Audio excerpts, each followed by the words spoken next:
Hey everyone, my name is Chris Lambert, and on this channel we talk Kanye West. And today we are talking this. It looks like a video of Kim Kardashian's birthday party, right? I mean, it is a video of Kim Kardashian's birthday party. But the part that is of interest to us is if you look in the background here, do you recognize that man? You should recognize that man if you're watching this channel. It is the one, the only GOAT Kanye West, right? Manning the DJ booth.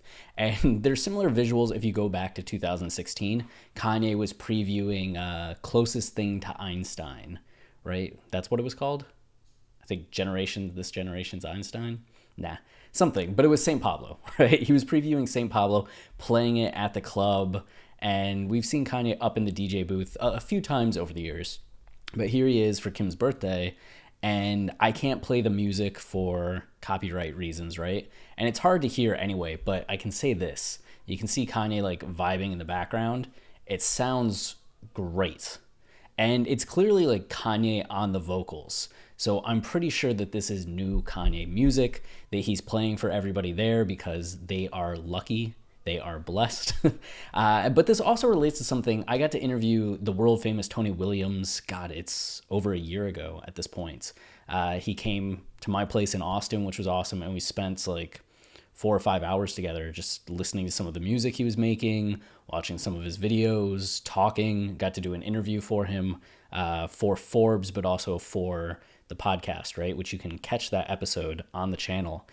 But he talked about how he grew up in the band setting, right? Playing with bands, working with bands before like he was ever involved in hip hop and modern like hip hop music making. And he talked about one of the things that was so special and important to him in his process was that he got to play in front of people, right? When you're in a band and you're working on a song, you're playing all these live gigs and you're going out and you're performing it and you're seeing how the crowd responds. So you might change a song because you notice the energy dives. So you'll add something there that gets the crowd going again. You might change the lyrics, testing out some new things. You really get to crowdsource how this song plays and perfect it and hone it in a live experience before you finish it and put it out. He said it's kind of the opposite in the hip hop industry today, where people just make something in the studio and maybe they have some friends around that react to it, but you're not getting that night after night crowd reaction. And you release the music and you hope people like it, but it can often miss because there's a difference between playing it for a small crowd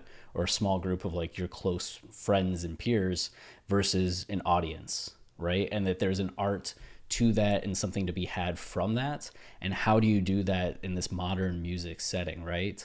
And I wonder if that's something that Kanye, he's close to Tony. Tony's been involved in almost every album. If that's something that Kanye has taken to heart in some ways, just knowing that process and that reaction from people, like back in the day when Kanye was just like on tour with Talib Kweli, right? Before the College Dropout had dropped and he's starting to get like his first concert shine, he would just spit at everybody. Like Kweli and others talk about this. And it still happens to this day. Like when Kanye was on set for Anchorman 2, he's just rapping at people like, hey, listen to my new album. And he raps at them. He sees Seth Rogen at a hotel, brings him down and raps the entirety of the life of Pablo to Seth and his wife.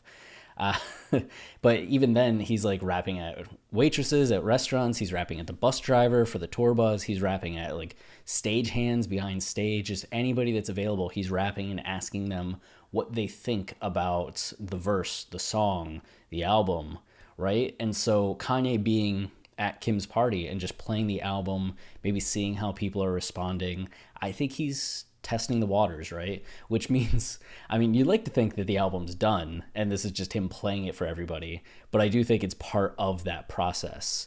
And meaningful, the fact that he's like up there making music rather than just like hanging out and doing nothing else. But I'm excited to see it, and listening to the beat was really cool.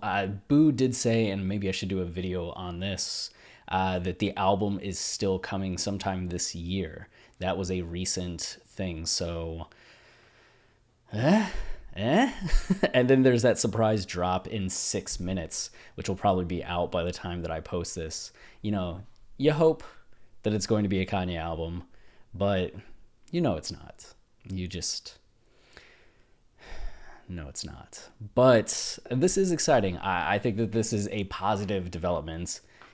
and we'll see where it leads. But I'm going to go make another video. So here's the ending spiel. If you're enjoying the channel and you want to help out, the easiest way to support us is to like, subscribe, or comment, as any of those three things, or all of them, tell YouTube that this is a channel people enjoy, and that really helps. The engagement rates is a big deal. And then we also have our podcast, Watching the Throne, a lyrical analysis of Kanye West, which is the thing we're most well known for. Complex consistently names it one of the best music podcasts. We go line by line, track by track, album by album through Kanye's discography. We have free episodes up right now on iTunes and Spotify and wherever you listen to podcasts. It's our College Dropout 2.0 as we're going through the discography for the second time. But you can go to our Patreon and just for $5 listen to our whole catalog of song analyses, which a lot of the 1.0 seasons are gone. We currently have Yay, Kids See Ghost, Jesus is King, all of College Dropout 2.0, and we're halfway through Late Registration 2.0, which is still something like 50 episodes available. So if you want to support us and be the first to hear a lot of these new episodes that we're doing and get them months ahead of everybody else, go to patreon.com/Kanye Podcast. And that does it. We'll be back with another video soon. Until then, I beg you, stay wavy and, please keep it loopy.